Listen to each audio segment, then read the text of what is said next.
Buenas tardes a todos, un placer tenerles aquí y muchas gracias a Foro de Foros por darme la oportunidad de moderar esta mesa y a Margarita, que es el alma de Foro de Foros, y a todos ustedes por venir, por supuesto, a los ponentes mucho más, ¿no?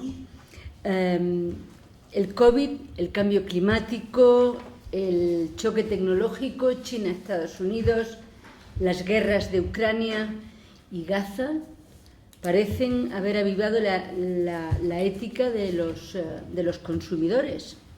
Estamos viendo cómo se utiliza el boicot en Malasia y en algunos otros países islámicos contra empresas que han mostrado de forma muy evidente su apoyo al ejército israelí.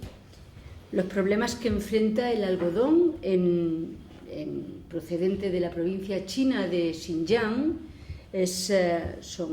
revelan también que existe una concienciación creciente sobre los derechos humanos en la actividad internacional de las empresas. Cada día nos resulta más intolerable el trabajo infantil, el forzoso, el esclavo, la contaminación y otras prácticas abominables. De ahí el interés de consumidores y gobiernos por conocer las cadenas de suministro desde el principio al fin, cadenas que se han generado por la globalización, y el aumento de la preocupación por incorporar factores éticos sostenibles y de respeto a los derechos humanos en todo el proceso de fabricación. Tras duras negociaciones, la Unión Europea aprobó la semana pasada la Directiva sobre Diligencia Debida para la Sostenibilidad Corporativa, que funcionará en tándem con el reglamento que prohíbe los productos fabricados con trabajo forzoso. ¿Qué impacto tendrán estas dos normas en las empresas? ¿Colocarán a las empresas europeas en una situación de desventaja frente a las de otros países que no aplican este tipo de requisitos? ¿Hay un apoyo real de los consumidores a estas nuevas normativas? Para ayudarnos a entender estas normas y las dudas que generan, tenemos aquí un magnífico panel. Vamos a empezar con Juan José Durán, que es catedrático de Economía de la Universidad Autónoma de Madrid. Juan José, los consumidores occidentales parecen ser los más preocupados por la sostenibilidad y la ética de la fabricación de todo lo que compran. ¿Es posible erradicar el trabajo forzoso? Bueno, primero gracias por invitarme a participar en este foro, y yo diría, es deseable. Entonces tiene que ser posible, ¿no?, en algún momento. Pero luego, con algunos ejemplos que vamos a recordar, vemos que es muy complicado y muy difícil por muchas razones. Yo creo que en tema de derechos humanos, como en tema de responsabilidad social de las empresas, se ha seguido un proceso evolutivo de cambio de mentalidad y de una nueva forma de entender las relaciones y la actividad económica y empresarial, que ha ido dando sus frutos de una manera desigual y lentamente. Entonces avanza mucho, hay una coevolución institucional y de desempeño de las empresas a lo largo del tiempo, ¿no? Bueno, me referiré a algunas cuestiones, pero querría empezar con lo siguiente como marco. Es decir, creo que seguramente estamos de acuerdo en aceptar que la cohesión de las sociedades se basa, entre otros, en la existencia de derechos compartidos, y que en una sociedad global se necesitan derechos universales, y ahí tenemos los derechos humanos, ¿no?, que serían, universales, que deberían de cohesionar las sociedades en general a nivel internacional. Entonces, en esa coevolución institucional querría referirme a que, de muchas maneras, pero especialmente a Naciones Unidas, que en el año 2005 el secretario general nombró un representante especial para estudiar las empresas y los derechos humanos, el profesor Rucci. Entonces hizo dos informes, uno en el 2008 y en el 2011, que dieron lugar a un precepto, a una regla que era ya proteger, respetar y remediar. Entonces, proteger, es decir, el Estado tiene el deber, tiene la obligación de proteger los derechos humanos de sus poblaciones y evitar eventuales abusos del sector privado, nacional o extranjero, con políticas apropiadas y regulación. Respetar, la empresa tiene el deber de respetar de manera activa los derechos humanos, directamente por la empresa multinacional y sus filiales e indirectamente por los vínculos directos con sus cadenas de valor y cadenas de aprovisionamiento, como has indicado. Y remediar es actuar para evitar abusos, proporcionar remedios efectivos, judiciales y no judiciales. Bueno, con este marco era para llegar a que yo creo que las empresas tienen la no probablemente, pero tienen la responsabilidad de respetar y proteger los derechos humanos, aunque sus estados no lo hagan, en base a estas premisas. Por lo tanto, bueno, pues es una cuestión de comportamiento, de que introduzcan sus estrategias y también de que estén mentalizadas. Por eso yo creo que, en general, los pactos de Naciones Unidas son voluntarios y cuando uno ve la evolución de la responsabilidad social de la empresa, la ley hay que cumplirla, por supuesto, pero se sugería en las primeras aportaciones y estudios que las empresas deberían de adoptar medidas de responsabilidad social de manera voluntaria, porque se entiende que lo que está en la ley hay que cumplirlo. Pues entonces, en ese aspecto se ha avanzado mucho y ahora está lo ESG, es decir, la gobernanza, responsabilidad social, económica y medioambiental de las empresas. Entonces, dice, me preguntaba si algo que los consumidores occidentales. Bueno, sí, porque en esa coevolución que decía en general, que se ha observado que las ONGs han desarrollado aportaciones importantes, dando voz a pueblos, pero en general, con el tema que nos ocupa, denunciando el no cumplimiento, no solamente el no cumplimiento, sino el comportamiento de algunas empresas para no ir a evitar derechos humanos. Bueno, se argumentaba, hay algún caso como el Delta del Níger en petróleo, que se decía, la empresa Shell y otras, que ellas cumplían la ley. Pero claro, es que la distancia institucional y las diferencias institucionales explica mucho de lo que ocurre en el mundo. Por lo tanto, es decir, distancia y diferencias institucionales entre países desarrollados y países menos desarrollados. Claro, eso es mucho. Y luego, bueno, ahí podemos entender, y no hace falta para comprender esa disfunción. Entonces, estas empresas decían que cumplían la legislación, pero claro, ¿qué legislación había? ¿Qué medidas de control?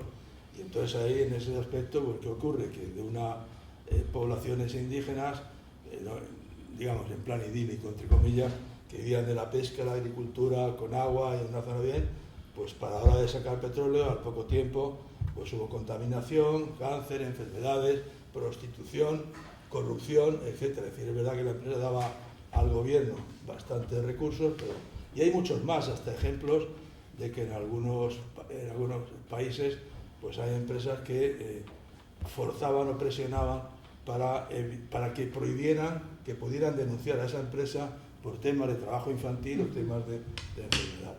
Pero bueno, decía que la coevolución. Se han creado las ONG, se han creado asociaciones, los países se han respondido, las empresas se han ido creando códigos de conducta, de forma que las mayores empresas multinacionales del mundo tienen códigos de conducta. Y en esos códigos de conducta pues hay muchos aspectos a tratar, ¿no?, que relacionan con las empresas multinacionales. Derechos humanos pocos, Naciones Unidas, pero los códigos otros de conducta, pues de precio de transferencia, de comercio, transferencia de tecnología, etcétera, etcétera, ¿no? Pero entonces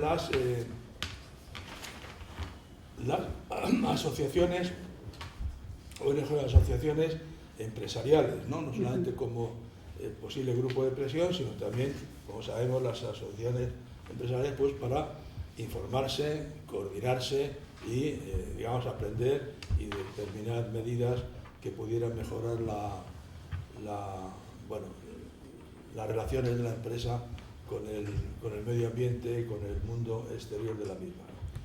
Entonces hay dos cuestiones en las cadenas de valor. Es decir, las empresas multinacionales tienen sus cadenas internas, es decir, mucho comercio intraempresa, muchísimos, y tanto que explica una gran parte del comercio mundial, pero hay cadenas también de valor o de aprovisionamiento externa, es decir, de la propia empresa y sus filiales con el mundo exterior, en el país donde está o con otras empresas, ¿no? Y ahí es donde, y también hay ejemplos, se han tomado medidas basándose en experiencias no deseadas, ¿no? O negligencias o malas suerte, que han ido paliando o mejorando, al menos llamando la atención sobre... Bueno, y para algunas cuestiones, me lo dejo para después, pues estoy hablando demasiado. Recientemente, igual lo conocéis, se ha publicado en 2024 un libro que se llama El cobalto rojo. Y luego me referiré al tema de Congo y lo que está ocurriendo. En esa coevolución que me he referido es un caso, un ejemplo bastante interesante de... Estupendo, pues te preguntaré después por esto del cobalto rojo. Bueno. Pablo López, director del Foro de Marcas Renombradas. Pablo, estando al frente de un foro tan representativo de la empresa española, ¿cómo se percibe entre los empresarios esta diligencia, o sea, esta directiva de diligencia de vida? Bueno, pues nada, lo primero, muchas gracias por la invitación a Foro de Foros. Yo creo, haré una reflexión breve. Yo diría que, en primer lugar, en términos generales, no en particular sobre esta directiva, yo lo que percibo en el empresariado español es y que seguramente es compartido con cierta parte del tejido empresarial europeo, es una cierta preocupación, incluso confusión, no por esta directiva en concreto, sino, digamos, por la cantidad de normas, reglamentos y directivas que se han venido aprobando últimamente o que están previsto aprobarse, y que de alguna forma ha dado lugar incluso a la expresión de hablar de tsunami regulatorio, no solo a nivel europeo, sino también a nivel doméstico, y eso genera confusión, genera preocupación, genera confusión por la sensación de una falta de claridad, de falta de normas estandarizadas, de la interpretación que se puede hacer esas normas,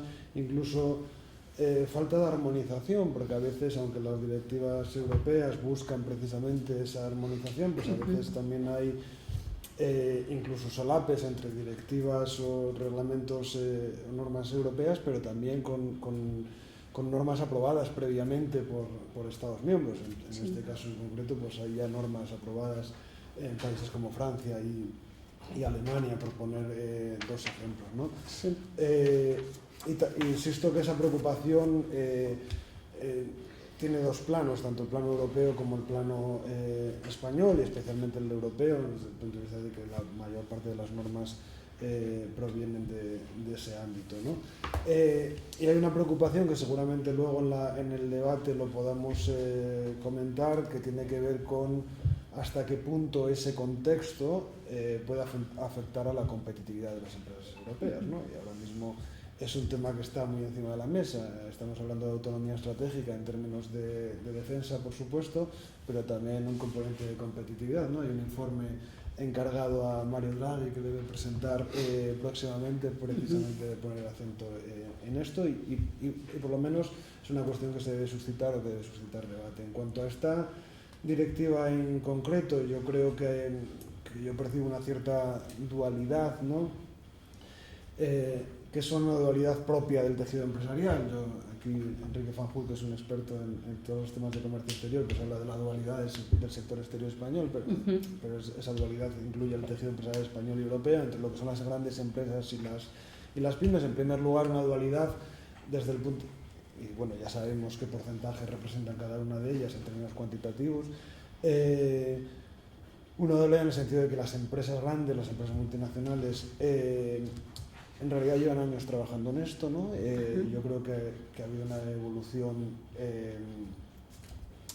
pues muy llamativa, ¿no? Y digna de subrayar en lo que tiene que ver con las políticas y las conductas y las normas aplicadas o autoaplicadas por parte de las propias empresas para tener controles más exhaustivos en sus cadenas de suministro, evitando trabajos forzosos, respeto de derechos humanos, etc. Y por tanto esas empresas ya se sienten concernidas. Evidentemente, además, la directiva va dirigida principalmente a ellas. Y bueno, hay una cierta preocupación, pero en realidad es un trabajo en el que ya vienen trabajando, y yo creo que aquí hay dos niveles dentro de esa preocupación, dentro de ese colectivo de las grandes empresas, ¿no? Por un lado, los tiempos, ¿no? Es decir, no conozco a ninguna empresa que se oponga a una directiva de este tipo, por lo menos a la filosofía de una directiva de este tipo, pero sí que tanto en esta materia como en otras hay una cierta exigencia de que de alguna forma se respete la necesidad de que las empresas necesitan un tiempo, ¿no?, para adaptarse a esos requerimientos, no solo en términos de respeto a los derechos humanos, sino también todo lo que tiene que ver la normativa ambiental. Y luego yo diría, bueno, pues esa idea de, bueno, pues la sensación de que no se escucha lo suficiente a las empresas en ese proceso y por tanto, bueno, pues al final este tipo de la demanda, por así decirlo, es una mayor empatía, conocimiento de la realidad y las inquietudes de las propias empresas, ¿no? Y en el mundo de las pymes y no solo las pequeñas, sino muchas medianas empresas, incluso empresas que por definición legal no estarían en pymes, sino estaríamos más hablando de empresas de tamaño intermedio,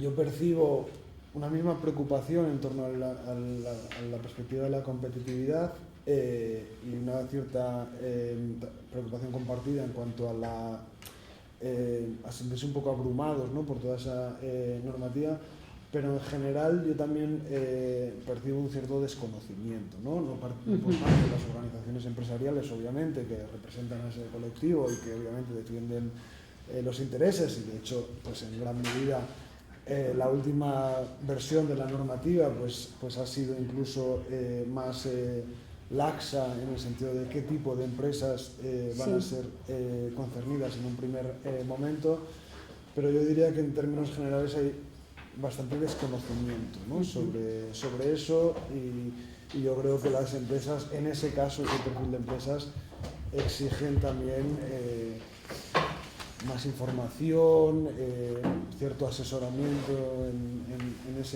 ese ámbito y bueno, pues de alguna forma que se entienda sus características y sus peculiaridades, ¿no? Por tanto, bueno, me quedaría aquí en un primer momento, pero bueno, veo una cierta pléyade, por así decirlo, de acercamientos a esta normativa. Efectivamente, bueno, muchas gracias.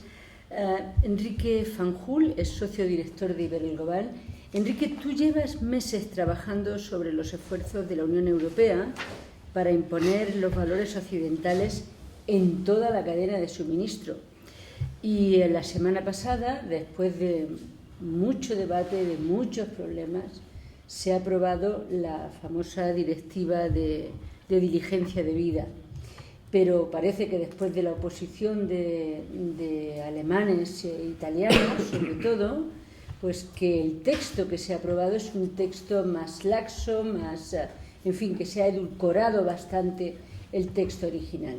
¿Tú podrías decirnos cuáles son los cambios principales del nuevo texto? Sí, bueno, yo me uno al agradecimiento que han expresado mis compañeros de mesa.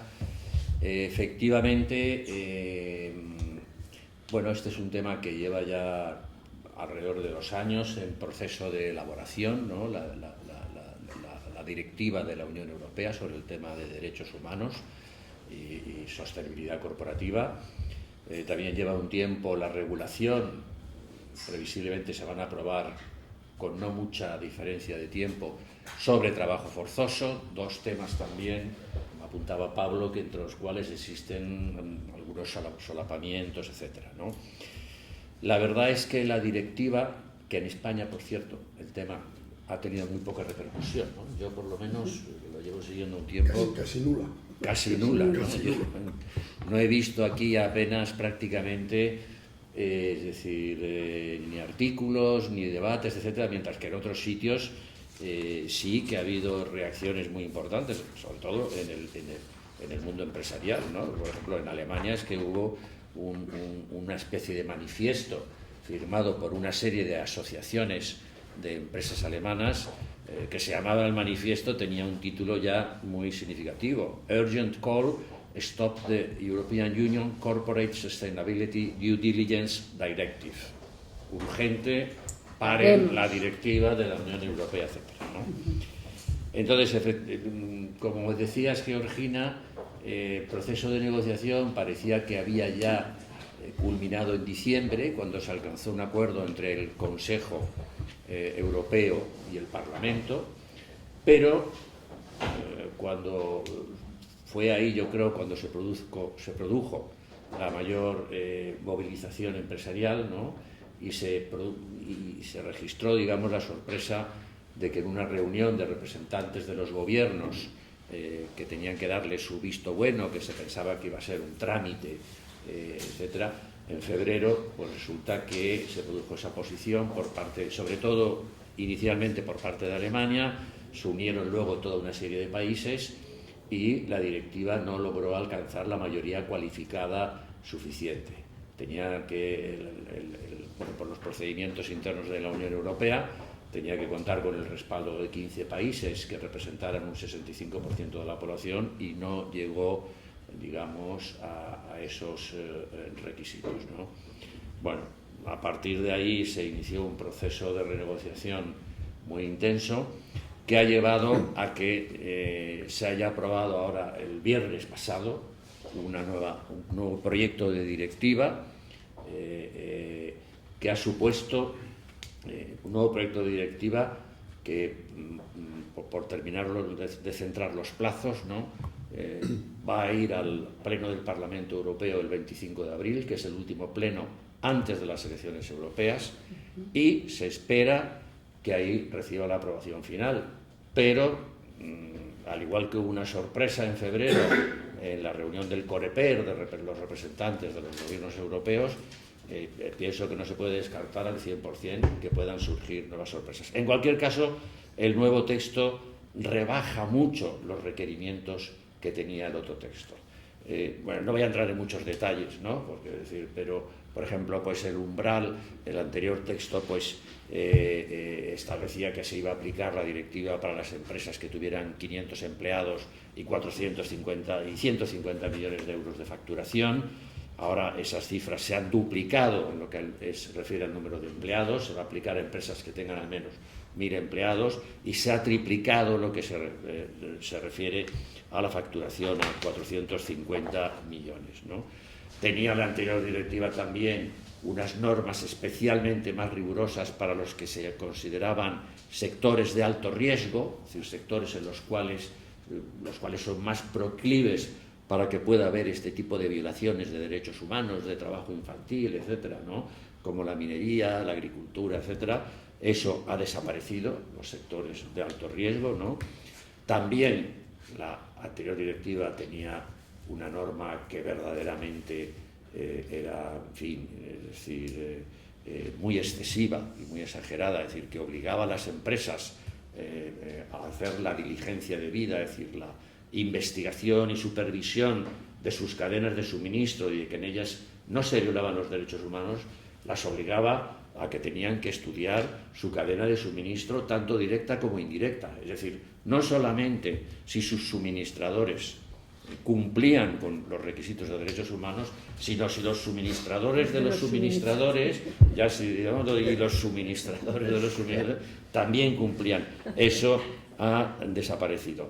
También se han ampliado, y con esto terminaría por el momento, se han ampliado también los periodos de aplicación. Bueno, no os voy a decir 3 años para las empresas que tienen tantos empleados, etcétera. Son algunos, digamos, de las medidas en las cuales se ha producido un aligeramiento, podríamos decir, de los requisitos de la directiva. Luego yo tengo algunos comentarios respecto a lo que han dicho mis compañeros de mesa, pero yo creo que eso ya después, sí, eso después. En el debate, ¿no? Vamos a hacer voy a hacer otra ronda de preguntas a todos y luego ya hacemos comentarios entre vosotros. Rafael Ruiz Villar es coordinador del Comité sobre Internacionalización del Club de Exportadores. Rafael, Comité de reflexión. Comité de reflexión. Ajá. Bueno, tú eres también presidente de la Plataforma de Proyectos Sociales. ¿Se pueden pedir estándares de trabajo similares a los europeos a países que están en vías de desarrollo, que tienen una renta per cápita muy diferente de la nuestra? ¿Cómo se entiende eso? Bueno, de momento yo creo que la legislación que se está estableciendo habla de países occidentales, en concreto en nuestro caso a la Unión Europea, con lo cual no aplica en otros países. De ahí la dificultad que comentaba Enrique de ser capaz de averiguar a quién contratas, a su vez quién subcontrata y seguir la trazabilidad de tus productos en un mundo tan complejo como el actual. A mí me parece prácticamente imposible, sobre todo para la pequeña empresa. Yo me gustaría decir tres cosas a este respecto. Uno, primero, me preocupa extraordinariamente el desconocimiento sideral que los que elaboran las leyes en Bruselas y en prácticamente todos los países europeos tienen sobre lo que es una empresa y cómo funciona una empresa. Porque si conociese un poquito más a fondo cómo funciona una empresa y las características que tienen las empresas, legislarían de otra manera. ¿Eso qué significa? Eso significa que, como se ha comentado antes Pablo, que la diferenciación entre las grandes y las pequeñas empresas es vital. España debe contar con grandes empresas que yo no digo que se pueda contar con los dedos de una mano, pero casi. Y en la mayoría, del 80-90% de las empresas españolas son pymes. Pymes que tienen escasos recursos económicos, escasos recursos financieros, escasos recursos humanos, que les imposibilita para poder hacer un seguimiento y una trazabilidad absoluta sobre todo lo que adquieren. Eso en segundo lugar. Y en tercer lugar, creo que sería más sencillo, entre comillas, que las empresas que están trabajando en el ámbito internacional, que es en el que yo más me manejo, si fuesen conscientes de las repercusiones que su actividad tienen en la población y en el entorno físico y natural que tienen sus actividades en el exterior. El hacer una normativa que afecte solo a los países europeos, que no afecte al resto del mundo, implica de momento porque una situación de clarísima desventaja. A mí me parece estupendo, porque nadie puede estar en contra de los derechos humanos, por lo menos nadie formalmente lo está, pero ya, seamos todos conscientes de que si no se aplica de forma general, esto va a producir unas diferencias en la capacidad de competir que tienen las empresas muy notables, como comentaba también Pablo anteriormente. Luego, por tanto, hagamos leyes, no caigamos en el tsunami regulatorio en el que estamos, en el que el otro día leía en un periódico que había que leer unas 2.000 o 3.000 páginas en España, solamente para saber lo que se regula desde el punto de vista del Parlamento, la ley del Parlamento y la de los parlamentos y de las autonomías locales. Estamos entrando en una especie de locura que yo no sé si las empresas grandes, que tengan grandes departamentos, que pueden dedicar grandes recursos a investigar dónde están, cómo están y qué pasa y qué hace cada uno de los proveedores que tienen, pero evidentemente una empresa pequeña, que es el 95% del empresariado español, es incapaz totalmente de hacer ese seguimiento. Luego, por tanto, si ponemos normas muy estrictas, que encima no cumplen en otros países, con lo cual nos ponen en situación de desventaja, la empresa española, en términos generales, va a tenerlo muy, muy difícil poder adaptarse. Bueno, pero según ha dicho Enrique, el nuevo texto es para empresas que tienen más de 1.000 trabajadores. Luego, por lo tanto, a las pymes españolas no le va a ninguna, porque no se considera una pyme, muy ¿no? pocas no, a ninguna, o sea, porque no afecta a las pymes. Luego, por lo tanto, bueno, son grandes empresas las que se verían afectadas. Yo vuelvo a mi razonamiento anterior. Si el 95% de las empresas son pymes, tú puedes hacer normas para que se apliquen a las empresas de más de 1.000 trabajadores. En España estás hablando de muy poquitas empresas. Con lo cual, la validez o la importancia o la repercusión de la norma es muy escasa. Luego, por lo tanto... Muy escasa el número de empresas. El número de empresas. Pero, sí, pero va dirigida a las grandes empresas, que son las que están internacionalizadas. Las pymes no tienen cadena de y las que suministro representan, completa, además, claro. las grandes empresas son las que representan el grueso de Claro. la exportación y la importación. Claro. No Y de la recuerdo la inversión cifra, directa. ahora mismo, pero no sé si en el caso de España 1000 empresas representan en torno al 60 y tantos % de la exportación española, por Recurrente, ejemplo. además. Recurrente, es decir, que del año pasado, lo digo porque he escrito un artículo hace poco a petición del profesor Durán, precisamente, que he tratado esto, ¿no? Pues si el año pasado no sé, hubo 189.000 o 190.000 empresas exportadoras, pues de esos 190.000, 1.000, es decir, representaban 2/3 del total de la exportación, y las otras 188.000 representaban solamente 1/3. De todas formas, yo entiendo que las pymes, a pesar de, digamos, los cambios que ha habido sobre la normativa, se van a ver o pueden verse indirectamente afectadas en la medida que ellas mismas formen parte de las cadenas de valor de las grandes multinacionales. En ese contexto, si eso es así, evidentemente ellas van a ser indirectamente afectadas porque se van a tener que someter, por así decirlo, a los controles y la auditoría de las empresas que sí que están obligadas a ello, y por tanto no les quedará otro remedio que adaptarse y alinearse con esos estándares. O sea, que no hay un impacto directo, pero sí lo puede haber indirecto en ese sentido, ¿no? Bueno, pero en ese sentido Pero no creo también... que sea costoso, ¿no? Claro, sería únicamente, son pymes que están en Europa, que forman parte de las cadenas de suministro europeas, y que es a una empresa europea exigirle un estándar europeo, o sea, unos valores, no es lo mismo que lo que hablábamos de un tercer mundo, de países en vías de desarrollo, ¿no? Claro. Pero solamente las pymes españolas no están sometidas a temas de derechos humanos.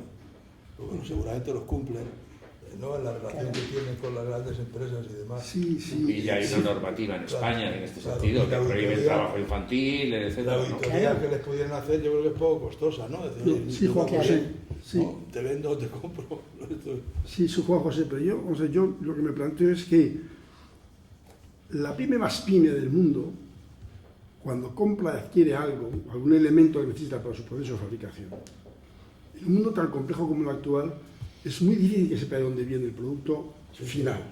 Yo siempre recuerdo una anécdota que hace muchos años que con un ministro en el que yo decía que la famosa naranja española no era tan española, porque ni el tractor era español, ni la mano de obra era española, ni el fertilizante era español. O sea, realmente la naranja española no era tan española, porque realmente la complejidad del proceso productivo actual, incluso en bienes como aparentemente muy sencillos, como la naranja, es extraordinariamente difícil de seguir una trazabilidad de la misma, y mucho más para la pyme. Es que cualquier cosa que fabrique una pyme, saber de dónde viene el plástico, saber de dónde viene la marca que adquirió, saber todo ese proceso, me parece de una dificultad enorme, aunque parezca muy sencillo, no lo es tanto.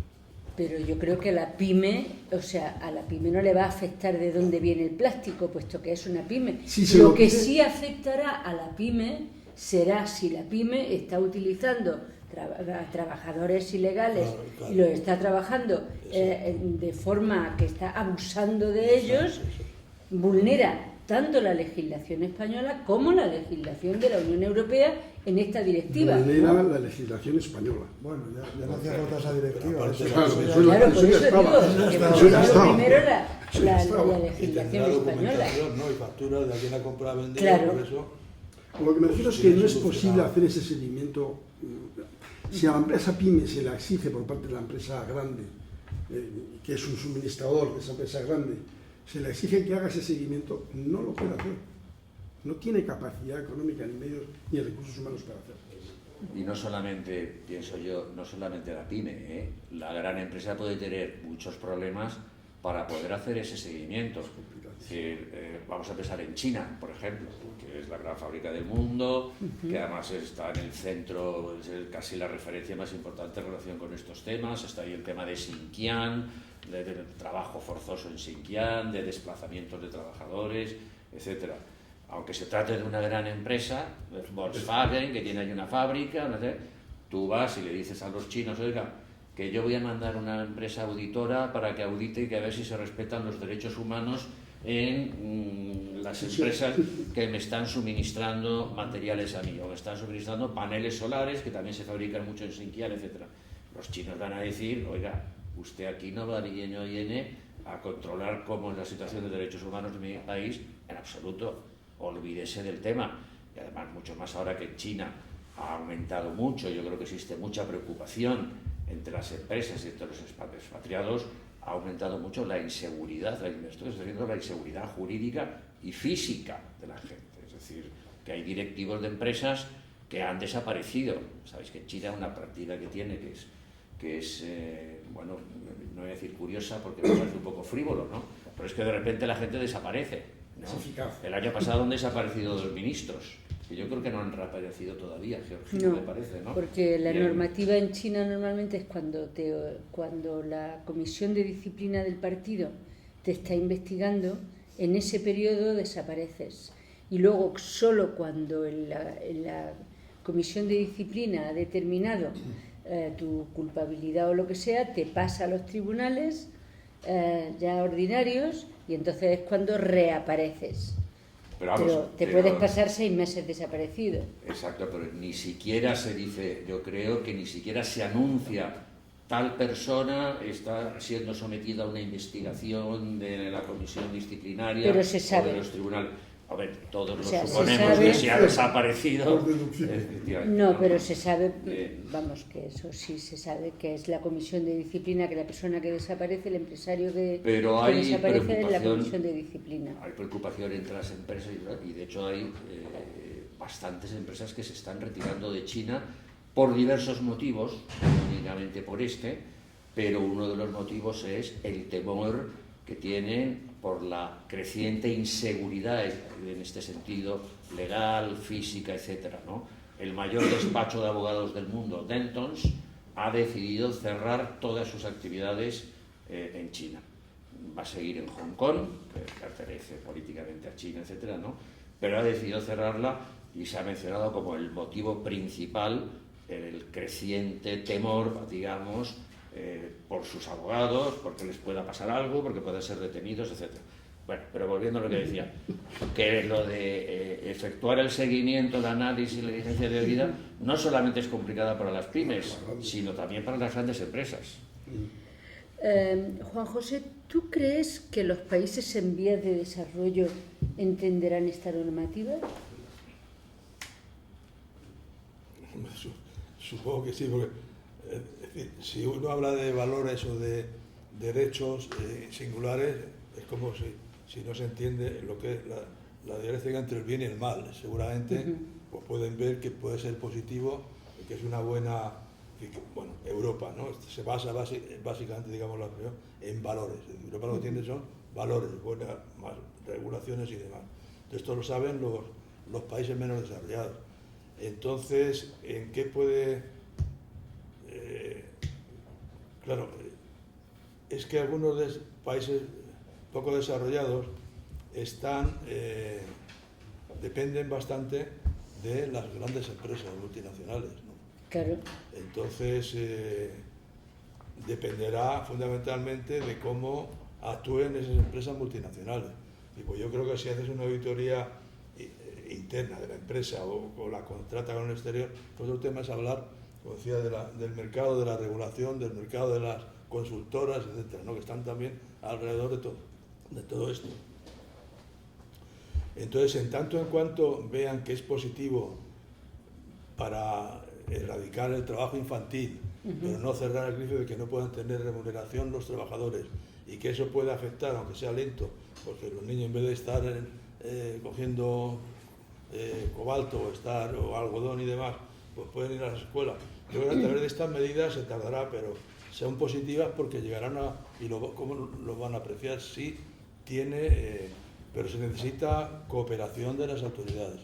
Y el problema también es la política, ¿no? Y la clase dirigente de esos países, ¿no? Que no que son un freno en ocasiones para adoptar medidas positivas, ¿no? Porque necesita cierta cooperación de los gobiernos con las empresas, ¿no?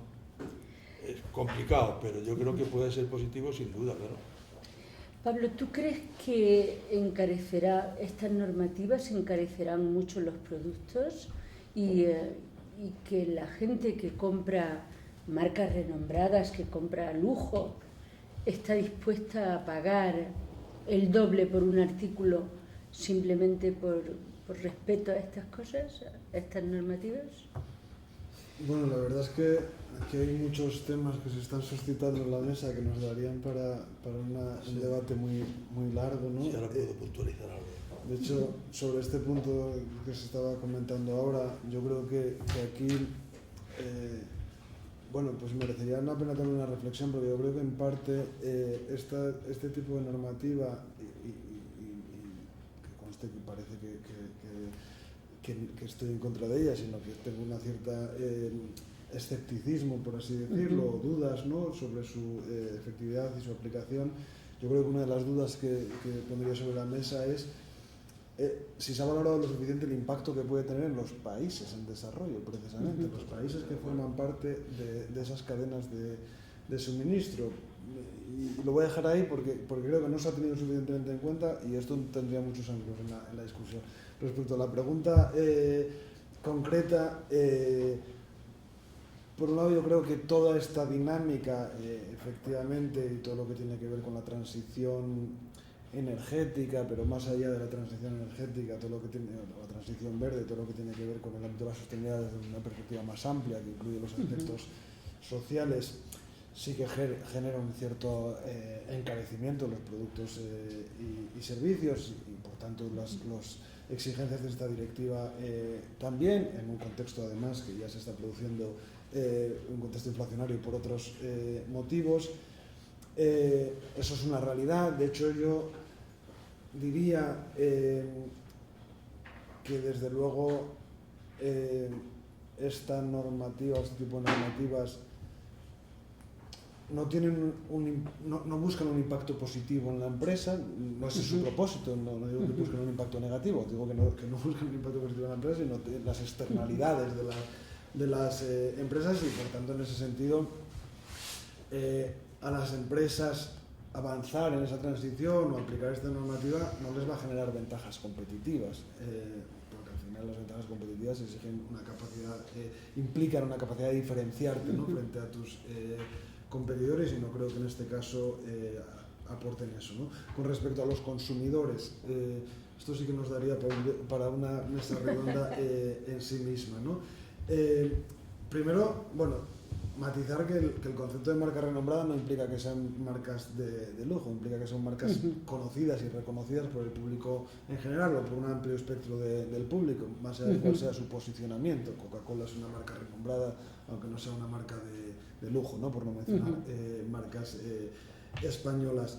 En ese sentido, ¿cuál es la percepción respecto al comportamiento del consumidor? Mira, recientemente se ha presentado un estudio que es una referencia en el ámbito en España, de las marcas, que se denomina Marcas con Valores, que se presenta cada 2 años, y que diferencia 3 tipos de consumidores, en base fundamentalmente a encuestas y análisis cualitativos, que son los consumidores reticentes, es decir, los consumidores que no prestan ninguna atención e interés a este tipo de cosas y por tanto no tienen ninguna intención de pagar más por un producto o un servicio que tenga un comportamiento ético o sostenible. Los consumidores que denominan conscientes, los consumidores conscientes que sí que hacen una reflexión al respecto, son conscientes de que existe bueno, pues esa necesidad y de alguna forma valoran positivamente pues las marcas que tienen un comportamiento ético, los productos que cumplen con esos estándares, pero reconocen que no necesariamente su comportamiento es coherente con esa reflexión, por las razones que sean, entre otras cosas puede ser por un factor de precio. Sí. Y luego estaría, digamos, el último nivel, que sería el nivel más avanzado, que serían los consumidores consecuentes, ¿no? Hoy en día en España un 46% de los consumidores se consideran consecuentes, es decir, consideran que sus comportamientos están alineados con su forma de pensar y con sus valores, pero es verdad que esto está basado en una escala de incluso un 64% afirma estar dispuesto a pagar más por un producto o de una marca que tenga ese comportamiento ético y responsable, pero en realidad esto está basado en una escala de 0 a 9 o de 9 dimensiones, y solo hay, digamos, los consumidores que de alguna forma cumplirían todos los estándares, sería el 8%, que serían los consumidores realmente responsables, ¿no? Los que realmente hay una coherencia, ¿no? Y ahí podríamos analizar quiénes son esos consumidores responsables, por capacidad de compra, por generaciones, que ese es un elemento a tener en cuenta. Los baby boomers, que hay aquí algunos en la sala, son los que menos tienen, digamos, son sensibles a este tema, y en cambio hay otras generaciones que lo son más, pero claramente hay un sesgo también por poder adquisitivo. En todo caso, en conclusión, yo creo que hay una cierta burbuja discursiva, y que creo que a día de hoy las declaraciones no siempre son coherentes con los comportamientos, en este caso de los consumidores. Es decir, que los consumidores declaren una cosa no quiere decir que se comporten de forma coherente con su forma de pensar, por distintas razones, pero yo creo que los discursos anticipan comportamientos, ¿no? Y que por tanto sí que percibo una tendencia creciente a que esos porcentajes de los que he hablado, de consumidores consecuentes y consumidores responsables, que serían, digamos, los dos niveles más avanzados de esa escala, vayan creciendo, ¿no? Eso no quiere decir, digamos, que esos consumidores sean consumidores de marcas de lujo. Yo creo que las marcas de lujo en general sí que están más avanzadas en esos estándares por su propio ADN y sus procesos productivos, aunque creo que el consumidor que busca marcas de lujo las busca más por un tema de estatus que por cuestiones de este tipo. Pero yo sí que creo que hay lo que sería un proceso de, no sé cómo denominarlo, de concienciación, ¿no? No, pero bueno, de una cierta, digamos, de marcas que premian a marcas de posicionamientos premium, no necesariamente de lujo, que sí que pueden verse beneficiadas, ¿no? Yo creo que el caso de una marca como Ecoalf en España creo que es muy significativo. Creo que es una historia de éxito, de una marca que cumple y de alguna forma que abandera sus estándares, y que por así decirlo sería una nativa sostenible, tanto en términos de sostenibilidad ambiental como social, pero obviamente no es una marca de moda asequible. En este caso es una marca de moda, y por tanto se dirige a un segmento de público muy específico, ¿no? Y ahí es donde creo que hay una barrera que necesariamente tenemos que analizar, porque si conviertes, digamos, los productos éticos y responsables como, digamos, no asequibles para la población en general, pues estás creando una barrera que evidentemente no es deseada, ¿no? Claro. Perdona, ¿y en la encuesta esa separan entre ético y sostenible o va unido?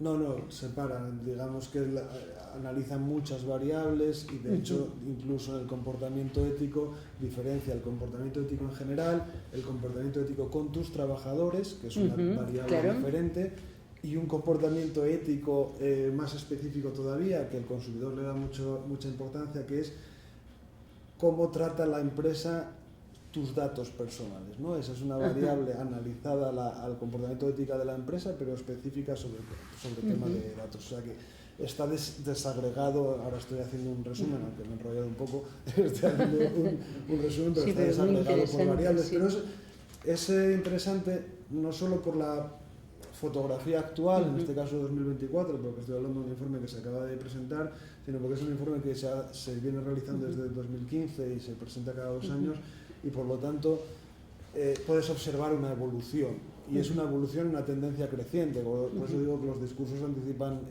comportamientos, y en ese sentido las marcas tienen que prestar mucha atención a esa sensibilidad creciente por parte de la sociedad, ¿no? Enrique, Juan José hablaba de que en Naciones Unidas las propuestas que se hicieron en este sentido son voluntarias. ¿Tú crees que la normativa, el que exista esta nueva normativa de la Unión Europea, va a ser en el fondo positiva o sería mejor adoptar la línea de Naciones Unidas de que sea voluntaria, pero en fin, con algún tipo de premio a la empresa? ¿Entiendes mi pregunta? Va para ti, Enrique. Ah, yo pensaba que era Juanjo. No, no, te decía que Juanjo había hablado de cómo Naciones Unidas tomó carta en el invento y propuso que fuesen voluntarios, ¿no? Que de forma voluntaria se respetaran los derechos humanos, ¿no? Y sin embargo nosotros ahora en esta nueva normativa va a ser punitiva, ¿no? Sí. Entonces, ¿tú crees que es positiva esta nueva normativa o sería mejor haber adaptado en la línea de Naciones Unidas? Vamos a ver, yo creo que sin duda lo más deseable, lo óptimo sería que se tratara de una política que las empresas asumieran de manera voluntaria, sin necesidad de tener pues unos castigos o unas multas como las que se prevén en la directiva, etcétera, ¿no? Ahora bien, bueno, pues todos sabemos que la realidad muchas veces, si dejamos a que los agentes se comporten de una determinada manera por su libre voluntad, etcétera, pues a lo mejor no lo hacen y los resultados que obtenemos no son los óptimos y los positivos, ¿no? Entonces yo creo que en este sentido sí puede ser necesaria una cierta normativa que regule estos aspectos. Eso sí, como decía Rafael, pues hombre, que tenga en cuenta las circunstancias de las empresas, ¿no? Como ha apuntado también Pablo, un tema que yo quería también volver sobre él, a mí me da la impresión de que se ha tenido poco en cuenta para elaborar esta directiva a los países en vías de desarrollo. Yo he visto durante estos meses, muchos artículos, protestas, manifiestos, etcétera, sobre todo en las últimas semanas después de que fue rechazada, como señalábamos antes, la directiva. Bueno, pues en los países en desarrollo, sobre todo de ONGs, etcétera, pero yo no me ha parecido ver apenas pronunciamiento por parte de los países en vías de desarrollo, ¿no? Y es más, yo creo que puede tener incluso un cierto efecto perverso este tipo de normativa. ¿A qué me refiero? A que si yo soy una empresa y tengo que contemplar como un riesgo el que si me suministro en Vietnam o me suministro en China o me suministro en Etiopía, bueno, me pueden someter a una investigación, me pueden poner una multa porque se demuestra que me he suministrado con unos proveedores que no cumplían con los derechos humanos, etcétera, pues puede ocurrir que haya muchas empresas que ante ese riesgo, ¿no?, digan, pues mira, voy a buscar otro suministrador europeo más cercano, en Hungría, en Polonia, en Rumanía, lo que sea, etcétera, que sí, que me va a resultar más caro, pero que me va a evitar, por otro lado, los riesgos de tener que enfrentarme en un momento determinado a una sanción importante. Es decir, que se puede producir un cierto efecto perverso en el sentido de que estos países en vías de desarrollo, a los que estamos queriendo proteger, pues en estos países se produzca a lo mejor una cierta marcha o una cierta huida de empresas que compraban en esos países, pero que dejan de comprar para evitar ese riesgo. E incluso se puede producir también una marcha o una disminución de inversiones. Es decir, empresas que dicen, bueno, pues no voy a invertir en Xinjiang porque luego pues, me pueden investigar, etcétera, ¿no? Volviendo de cualquier forma a tu pregunta, yo creo que otro aspecto muy importante es, como digo, yo creo que una cierta normativa que establezca unos parámetros obligatorios, etcétera, es conveniente y es necesaria, ¿no? Siempre que esté ajustada a la realidad, que recoja lo que es las condiciones en las que operan las empresas, etcétera. Ya en este sentido, y con esto ya voy a acabar, ¿no? Creo que la aprobación de esta directiva, la aprobación de la regulación de trabajo forzoso, un efecto positivo es que manda un mensaje a la sociedad. Y yo creo que puede servir para concienciar a las empresas sobre la necesidad de que presten atención a estos temas de una manera voluntaria, sin necesidad de esos castigos o de esas multas, etcétera, ¿no? Y puede servir, digamos, para que en este sentido concienciar a las empresas, ¿no? Para eso sería un poco también necesario que el tema se difundiera más, concretamente en el caso de España, que como ya hemos mencionado anteriormente, su repercusión hasta ahora ha sido muy escasa, ¿no? Sin embargo, Rafael, veo que tú eres muy contrario a la normativa, ¿no? No, yo creo que hay una tendencia generalizada en todo el mundo hacia caminar hacia el respeto absoluto de los derechos humanos. Eso yo creo que es incontestable. Y yo creo que todo lo que ayuda a esa tendencia es bueno, en mi opinión. Pero yo, incidiendo un poco en lo que se comentó anteriormente, veo dos problemas. Uno, no solo depende de la empresa, sino que también depende de la autoridad local correspondiente. La autoridad local correspondiente, en la medida en que tú te metes, o quieres meterte, o pretendes meterte en su legislación, en su forma de hacer las cosas, en su forma de organizarse, la autoridad local es muy reticente a esa intromisión, que lo consideran realmente una intromisión. Claro. Entonces, eso hay que tenerlo en cuenta. Si a eso se le añade una tercera pata, que está muy vinculado a lo que acaba de comentar Enrique, respecto a las cadenas de suministro y toda la crisis actual que existe sobre las cadenas de suministro, por los problemas que ha habido con China, los problemas de suministro que ha habido con el tema de la pandemia, etcétera, etcétera. Yo creo que se puede producir un efecto muy perverso. De hecho, lo que pasa es que el cambio de proveedor de una empresa no es tan sencillo. Requiere tiempo, análisis y en muchos casos extracostes no previstos inicialmente. Luego, por tanto, yo creo que hay una evolución en casi todas las empresas a nivel mundial de buscar proveedores que sean fiables, confiables, que sean seguros, que sean próximos, que naveguen en la misma escala de valores que nosotros manejamos. Eso también yo creo que es una realidad. Pero eso va a tardar su tiempo, no es tan sencillo cambiar China, fabricante general mundial de casi todo, por un proveedor húngaro. No es tan sencillo. Primero hay que buscarlo, hay que saber dónde está, qué precios tiene. Y yo creo que hay un efecto rebote no menor, y es que puede que los artículos de lujo no afecten toda esta problemática. Pero me gustaría saber si el consumidor que llega a fin de mes justito, el que le incrementen los precios en general un 20%, un 30%, por un cambio de proveedor más fiable, que cumple con más requisitos, pero que es más caro, si está dispuesto a aceptarlo o no. Yo no lo tengo tan claro. Pero yo creo que como tendencia está muy bien, y que haya normas y que se hable de esto está todavía mejor. Y coincido con Enrique profundamente en el hecho de que esto se ha difundido muy poco en España. Yo creo que no hay ninguna conciencia a nivel de opinión pública sobre este particular, en absoluto. Yo diría que lo que se está haciendo más sobre este tema es lo que está haciendo Foro de Foros con este proyecto. Sin duda ninguna. Que ha hecho un webinario también y hemos tenido un panel, etcétera, ¿no? Pero vamos, a nivel de opinión pública yo creo que esto es un tema muy ajeno a la opinión pública.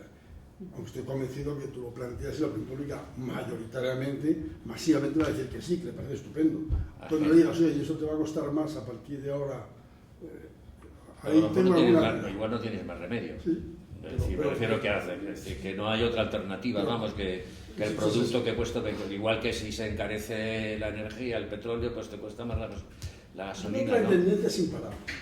Sí. Yo creo que el famoso soft power que se supone que tiene la Unión Europea, que dicho sea paso, yo creo que es lo único que nos queda, el soft power para poder influir en otros países y en otros ambientes con normas éticas. Yo creo que eso también es una tendencia imparable, pero no creo que generalmente aceptada en todo el mundo. Bueno, sí, por supuesto. No, complementando lo que habéis dicho del efecto positivo que es deseable que puede tener esta medida, ese efecto positivo se verá a lo largo del tiempo. Pero imaginar que llega un momento en que no creo que suba el 20% de coste, ¿no? Pero bueno, muchas cosas sí. muchas cosas sí, pero digo en términos generales, si tiene un efecto positivo de forma tal que llega un día que los países menos desarrollados, los países en desarrollo, observan que un factor de localización de inversión directa es si cumplen o no con los derechos humanos, pues seguramente van a cumplir con ellos, al menos a un nivel razonable, que sea soportable para la empresa que invierte allí, ¿no? Porque analizas el riesgo político, como decía Enrique, pero también tienes que analizar otros factores, entre otros puede ser que esas empresas son europeas o occidentales, pues seguramente van a decidir invertir allí si se cumplen, es decir, si no hay trabajo forzoso, si no, o los niños no los explotan, etcétera, etcétera, ¿no? Entonces será un factor positivo en el tiempo, ¿no? Y respecto de la voluntariedad, que es lo que se ha decidido, sí, pero tiene que haber normas, claro. Los países ya aceptan que el trabajo infantil, la esclavitud, teóricamente no existe, pero es decir, que sí que se va avanzando. Y luego queda el tema de política empresarial, ¿no?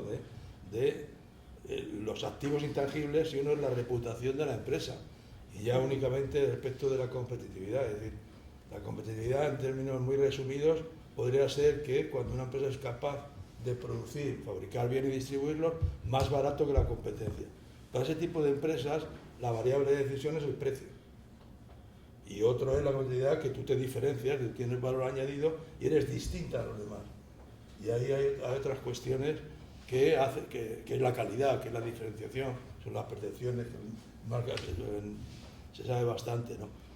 Por lo tanto, es decir, que eso de la competitividad, pues a lo mejor para muchas sí el factor coste puede ser relevante, pero si no, yo creo que si no es exagerado, al final las empresas de valor añadido asumen ese coste perfectamente, o deberían de asumirlo. Y la rentabilidad en el horizonte de medio y largo plazo la van a obtener, pues valorarán mejor sus productos, ¿no? Contigo coincido, Juan José, en un factor que es muy importante, y es en la reputación. Yo creo que el riesgo reputacional para las empresas es enorme. El riesgo reputacional para una empresa que es descubierta haciendo algún tráfico no permitido, un tráfico ilegal o un tráfico no ético, bueno, tiene un efecto en su reputación demoledor, con lo cual ahí sí que hay sin que haya norma incluso, yo creo que el miedo reputacional camina hacia la tendencia de que todo el mundo respete. Bueno, sí, es lo que decía al principio, ¿no? Como ya es que, por ejemplo, el boicot que se está haciendo en Malasia a empresas norteamericanas o empresas que están mostrando claramente apoyo al ejército israelí es brutal. Entonces es un tema pues reputacional y que yo creo que antes o después el tema del boicot se va a utilizar, ¿no? Perdón, Pablo, ¿qué decías? No, vamos. El tema del boicot por ese tipo de cuestiones pues es otro factor a tener en cuenta, pero vamos, hay empresas o marcas europeas que han sido boicoteadas en China, por ejemplo, precisamente por este mismo tema, o sea que hay represalias también. Ahí da igual. Represalias también en ese sentido, o sea que sí. bueno, también eso es un tema pero digo que precisamente yo creo, cuando decía que las empresas grandes en general vienen avanzando desde hace años en este tema, yo creo que hay un elemento de convicción por parte de muchos, hay un efecto de presión por parte de otros stakeholders. Al final el regulador no deja de ser uno de esos stakeholders, pero hay otros stakeholders, empezando por el consumidor.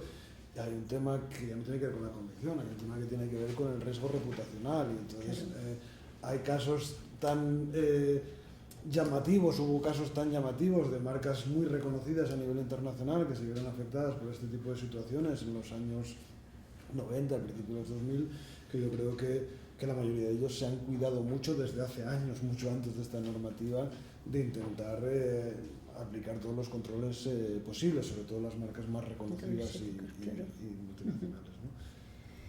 Pues muchísimas gracias. Vamos a abrir a la audiencia. Se han planteado montones de temas muy, muy interesantes, así es que, por favor. Sí, empieza. Buenas tardes a todos. Presentaos, por favor, con vuestro nombre. Me llamo Miguel, ahora mismo estoy jubilado, pero trabajé durante bastantes años en multinacionales grandes y pequeñas, en España y fuera de España, en Londres, en Dubái, en Guinea Ecuatorial. Entonces han ido surgiendo cosas y yo, por mi experiencia personal, por mi formación también, mi sentir ahora mismo es que yo creo que la Comisión Europea, Europa, pues se dedica a hacer brindis al sol. Hace mucha normativa, somos muy poquitos en el mundo es muy grande. Solamente entre China e India son la tercera parte de la población del mundo. Y sinceramente lo que hacemos nosotros les importa muy poco, prácticamente nada. Hacemos leyes, hacemos regulaciones, hacemos no sé cuánto y somos muy éticos, pero competitivos ya no somos. Entonces estas cosas van y vienen y nos creemos que hemos hecho algo, hacemos no sé qué normativas y decimos y punto. Mañana China penaliza a Lituania porque reconoce a Taiwán y no decimos nada. Nada es nada.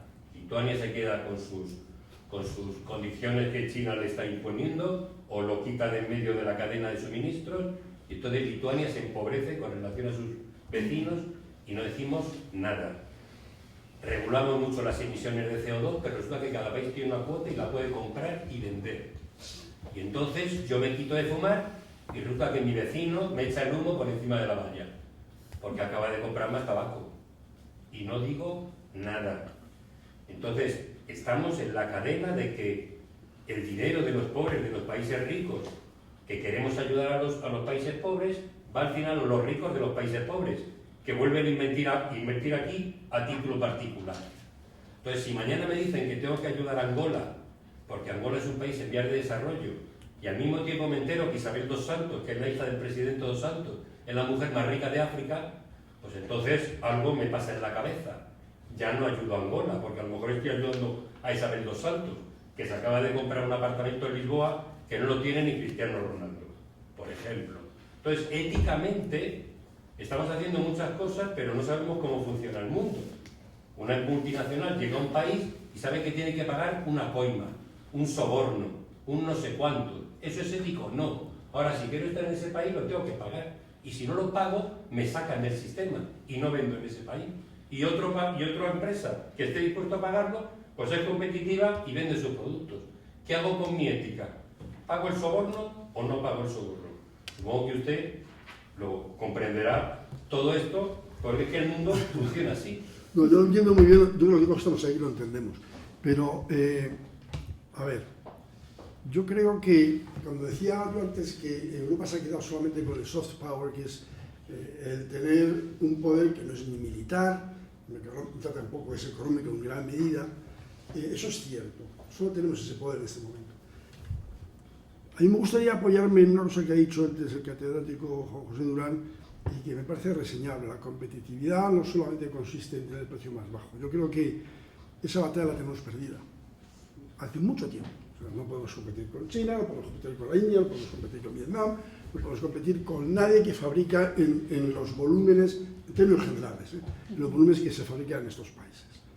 Pero sí podemos competir, y es lo único que podemos competir, en la diferenciación, en ser distintos, en que lo que hagamos sea más bonito, con más diseño, con más precio seguramente y más ético. Es la única posibilidad que tenemos, no tenemos otra. Yo creo que a la carrera de llegar con costes más bajos de otros países ya no llegamos.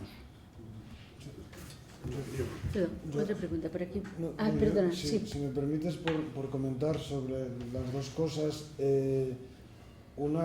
Bueno, yo creo que sobre la reflexión que se ha compartido, a mí hay una distinción que no sé si es, digamos, académica, por así decirlo, que es la distinción entre principios y valores, ¿no? Que se habla mucho de valores por parte de las empresas, de los consumidores, de las personas, pero yo creo que los valores son de alguna forma intercambiables. Los principios son un grado más elevado en el sentido de que te obligan a renunciar, ¿no?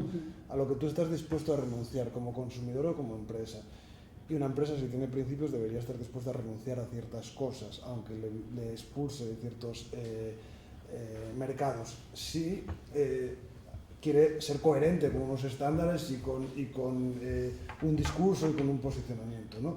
Eso por un lado, ¿no? Y por otro lado, respecto a la reflexión que se está haciendo sobre el tema de la competitividad y la competitividad por valor, vamos, no puedo estar más de acuerdo porque ese es el discurso del Foro de Marcas desde hace 25 años. El profesor Juan José Durén muy bien lo conoce.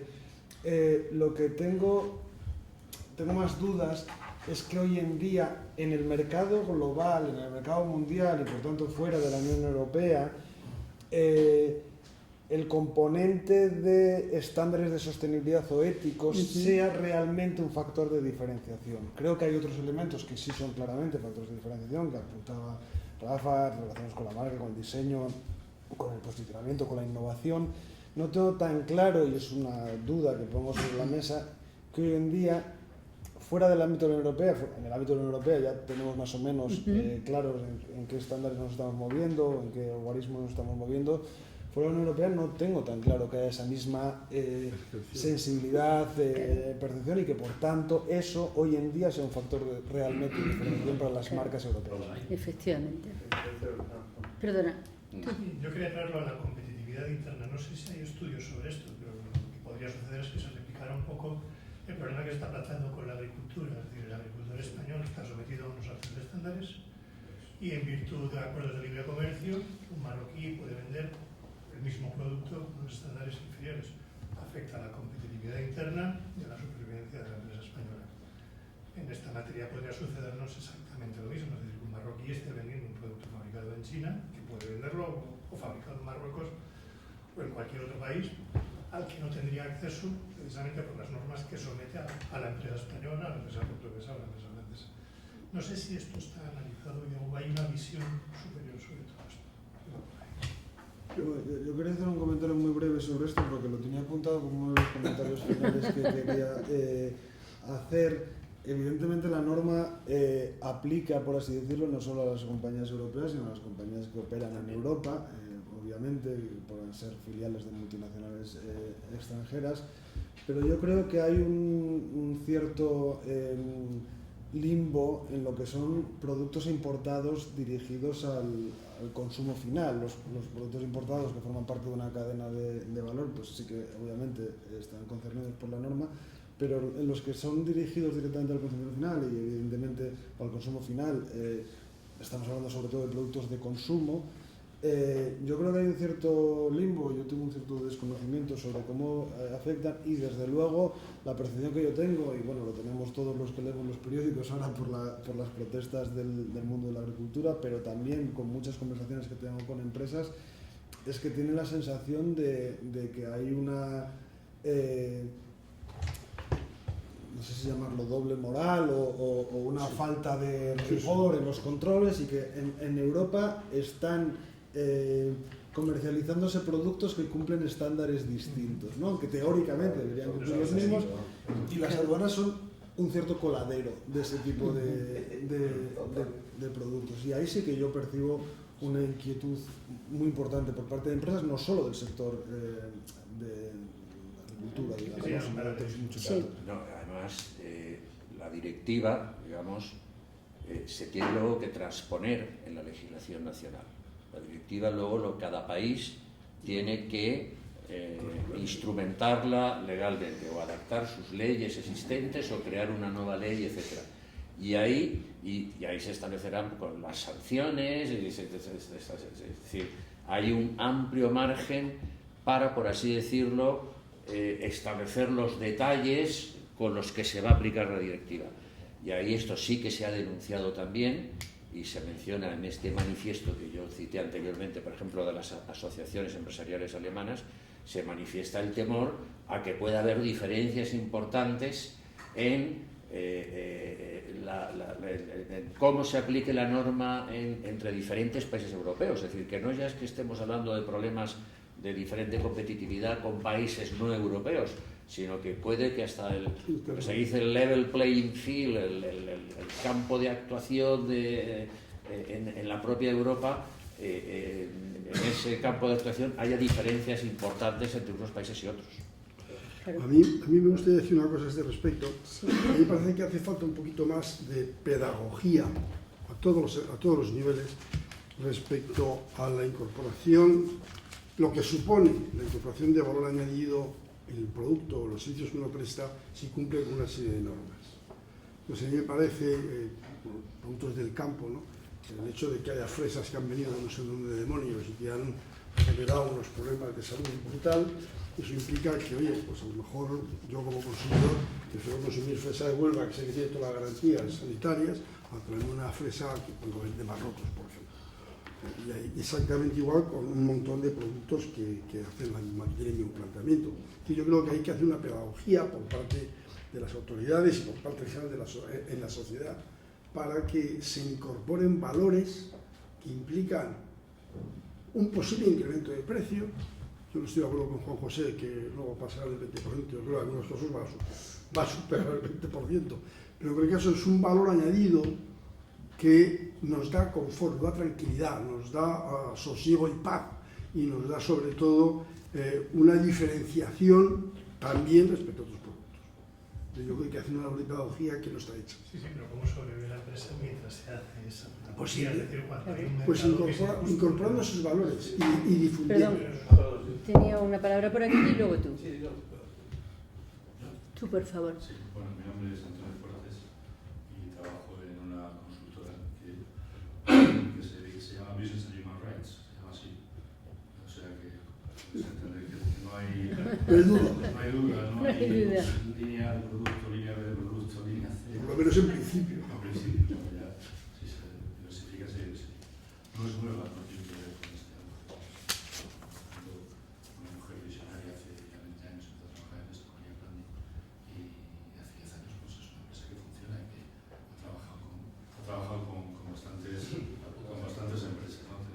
Trabajamos con, no hago mucha publicidad, simplemente para que veáis un poco qué empresas están preocupadas. Pues trabajamos con Inditex, trabajamos con Iberdrola, trabajamos con Endesa, con supermercados franceses, trabajamos para la FIFA, es confidencial, en el Mundial de Qatar 22, etc. Entonces, así bueno, primero, gracias a Foro de Todos y enhorabuena porque estoy tomando nota de todo lo que habéis dicho, es realmente, podríamos estar aquí horas y horas porque es de una densidad y de un interés tremendo cada uno de los puntos que he visto que me he contado. Simplemente, por no consumir mucho tiempo, yo creo que es una excelente noticia. Yo llevo la sostenibilidad de Naturgy y llevo en esto 20 años. O sea, esto es ciencia ficción, estamos hablando de la responsabilidad de las empresas en temas medioambientales y de derechos humanos y que haya una directiva obligado al cumplimiento, la transposición correspondiente para los que nos hemos dedicado a esto durante 20 años. Vosotros tienes también una experiencia, es una especie de ciencia ficción, de sueño cumplido, ¿no? Entonces ahí es donde si se ha rebajado la normativa después del acuerdo del 14 de diciembre, la rebaja es muy importante. Muy importante. El otro planteamiento de la labor, que es la reporte del Parlamento también, muy excesivo, no es muy excesivo. Pero lo importante es que se está hablando de esto, Y hay una reflexión que tiene que ver con este dilema de Europa, y la competitividad. Nos parecerá quizá naif, pero realmente exige una reflexión, pensar que para ser competitivo tiene que haber gente que lo pase mal en otras partes del mundo. En el Congo, etcétera, etcétera, ¿no? Entonces, yo creo que la noticia es muy buena, vamos a ir avanzando, yo creo que más lento de lo que se debiera, y el hecho de que se esté hablando de esto es un cambio, es un salto moral, muy importante. No sé si estamos de acuerdo en esto, ¿no?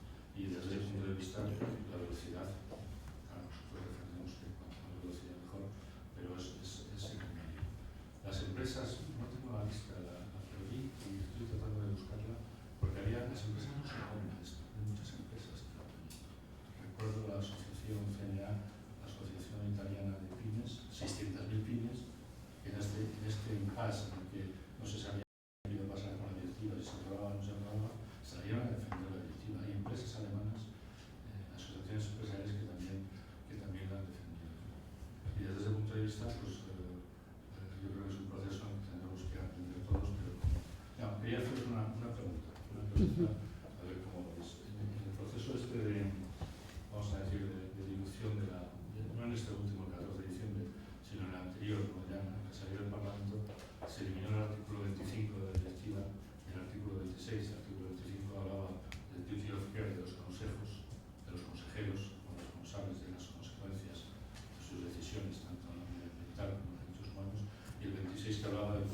revisar esos procesos de identificación que se van a hacer, de identificación de efectos adversos, ¿no? Entonces, el tema del gobierno corporativo también está ahí, es realmente muy importante, ¿no? Hablando con abogados dicen, no, es que no hacía falta que esos artículos estuvieran, porque al fin y al cabo la legislación mercantil y societaria ya considera estos aspectos y tal. Pero quería conocer vuestra opinión sobre si esos artículos eran importantes, el papel de los consejeros, el papel de los consejos, porque llevo 20 años muchas veces pensando al respecto, porque arriba no había nadie que cogiera el Yo, si me permites un comentario al respecto, me parece muy interesante la pregunta, porque yo creo que a medio plazo no va a haber consejeros, o sea, no va a haber nadie que quiera ser consejero. Entre las responsabilidades penales, civiles, administrativas, mercantiles y de todo tipo, incluyendo las penales, que no son menores, y no va a querer nadie, porque es que el riesgo personal que un consejero asume en estos momentos es enorme, enorme. Y en empresas tan grandes como las que estamos comentando, que trabajan en todo el mundo, saber lo que pasa, un consejero, lo que está pasando en el departamento de compra de la filial que tiene en Malasia, y que pueda ser responsable al respecto, a mí me parece que conceptualmente es muy bonito, pero no va a querer nadie ser consejero. Ya hay problemas en este momento para tener consejeros de cierta solvencia en muchas empresas, ante los riesgos que implica ser consejero. Ese es el único comentario que quería hacer al respecto. Otra pregunta por aquí. No se me parezca mal. Bueno, yo no quería dejar de contestar, pero voy a contestar con mucha honestidad, en el sentido de que me parece que es una gran pregunta y un gran planteamiento el que has hecho, que es un tema que seguramente no está suficientemente sobre la mesa o seguramente solo en ciertos ámbitos. Yo con honestidad no te puedo responder si esos artículos debían permanecer o no permanecer en la directiva, pero tengo claro que haya habido una presión y un lobby por parte de los organismos relacionados con los consejos de administración. Aquí en España los hay, los conoces, en el sentido de que está apuntando Rafa, porque sí que existe, yo sí que he tenido una preocupación creciente en ese sentido, pero me parece un gran tema de debate y que seguramente habrá otras normas que profundizarán en ello, ¿no? Y yo, precisamente el ICA, el Instituto de Consejos de Administraciones de Administradores de España, ha aprobado recientemente guías de buen gobierno corporativo, ¿no? Y tratan estos temas, pero yo no tengo un conocimiento profundo, pero no me atrevo, digamos, a pronunciarme. Por completar simplemente un breve apunte, no te digo nada si encima le incorporas el hecho de que la retribución de los consejeros, hay un caos jurídico al respecto importante. El Club de Exportadores acaba precisamente de publicar una nota técnica al respecto, en el que las empresas no saben si tienen que pagar, si no tienen que pagar, si le pagan esos gastos o no esos gastos. O sea, hay un lío majestático, con lo cual va a haber terminado no habiendo consejeros. Yo en cualquier caso, la verdad es que tengo que confesar que no sé cómo ha quedado la directiva que fue aprobada el pasado viernes, porque fue aprobado el pasado viernes y yo estaba de viaje y he vuelto ayer, además de Centroamérica, es decir, no es un viajecito de 2 horas, sino es un viaje tal. Entonces, no sé, pero yo creo recordar, tú estás muy puesto en el tema, has mencionado a Lara Walters, que ha sido la impulsora del tema ahí en el Parlamento Europeo, etcétera, ¿no? Pero creo recordar incluso que en la versión original de la directiva se establecía que los consejos de administración, en el Consejo de Administración se tenía que crear un comité especialmente para supervisar estos temas, ¿no? Para supervisar los temas de sostenibilidad, de derechos humanos, etcétera. No sé si eso, ya digo, que no me ha dado tiempo a ver, y aparte que lo que se ha aprobado el viernes tampoco es lo definitivo al 100%, entonces, todavía tiene que ir al Parlamento Europeo, ¿no? Es decir... Y transponerse. Sí. Y luego transponerse, efectivamente. Claro. Tú querías intervenir, No, ¿verdad? bueno, un par de cuestiones. Me voy con la impresión de que se cree que aplicar esta directiva o el tema de derechos humanos es de una complejidad que hay que ir llamando a todas las filiales para ver si cumplen o no. Es decir, yo creo que en muchos casos es una cuestión simple, ¿no? Es decir, o sencilla. Usted explota, usted tiene esclavos, es decir, que hay una serie de derechos humanos básicos que serán fáciles de ver si lo cumple o no, inicialmente. Y si hay barbaridades, pues llamas y haces una auditoría más profunda. Pero en términos generales, yo creo que para esto es previo que las empresas deberían de incorporarlo en su gobierno corporativo. Es decir, debería estar en la estrategia de la empresa y llamar la atención y difundir y formar a las empresas, decir, mire usted, a usted le conviene tener en cuenta este tema y tenerlo como en su gobierno corporativo y tener gente que entienda. Y luego, a lo mejor, el modelo alemán facilita, supongo yo, el control al tener dos tipos de consejos, ¿no? En uno están los sindicatos, claro, y eso es, yo creo que eso es importante para facilitar esas auditorías y esa fluidez en la información y en las estrategias de la empresa, ¿no? También la denuncia de las ONG, es decir, que yo creo que hay mecanismos institucionales que se han ido desarrollando a lo largo del tiempo. Ahora pasa que tenemos, un paréntesis, ojalá sea corto, ¿no?, del tema de la violencia, las guerras, y eso trastoca y está cambiando todo, ¿no? En condiciones normales yo creo que sería relativamente fácil, porque muchas empresas, como se ha dicho, y viendo esa evolución, y según por sectores, muchas empresas ya tienen en sus códigos de conducta el tema de derechos humanos. Entonces, es decir, mire usted, si yo soy responsable de una empresa, pues diría, oye, aquí tenemos que crear un mecanismo de que de una manera sencilla, pues estemos tranquilos de que nuestras filiales pues no explotan a los niños, no explotan a las mujeres, no hacen una serie de cuestiones, ¿no? Crean contratos y los cumplen, y si esa imagen la das y eso trasciende pues, los pobres de Europa, pues al final terminará aceptándolo muchos países beneficiarios. Si ven que eso es positivo, pues yo decía, lo deseable es, mire usted, si usted quiere inversión directa europea, occidental y demás, pues usted tiene que decir que aquí se cumplen los derechos humanos. Pues es una responsabilidad del Estado. Entonces llamar también la atención de esa cooperación, ¿no?, de Estado-empresa, que es fácil decir, ¿no?, pero luego en el mundo tan complejo que tenemos, bueno. Última pregunta. Bueno, felicitar a Foro de Foros por este encuentro fantástico y a la mesa porque hay un nivel maravilloso. Yo tomo notas, soy un poco ajeno a todo esto porque, bueno, mi nombre es José Pérez García, soy productor de televisión, así a priori no parece que encaje mucho este tema, pero sí que hacemos, por ejemplo, series de dibujos animados en China. Y el modelo de trabajo en China con los dibujos animados, el que utilizan cientos de personas todavía hoy, pues es un poco sorprendente. Porque todavía ahora existe gente que se queda a dormir después de dibujar, porque cobran por dibujo y se queda a dormir en una camita aquí, porque ellos tienen que hacerlo así, están de lunes a viernes y se van luego, bueno, perdón, no es una anécdota. Y por otro lado soy patrono de fundaciones de arte y de cosas de este tipo, ¿no? Y ahora Asia tiene mucho que ver en todos esos temas, ¿no?, el laboratorio también.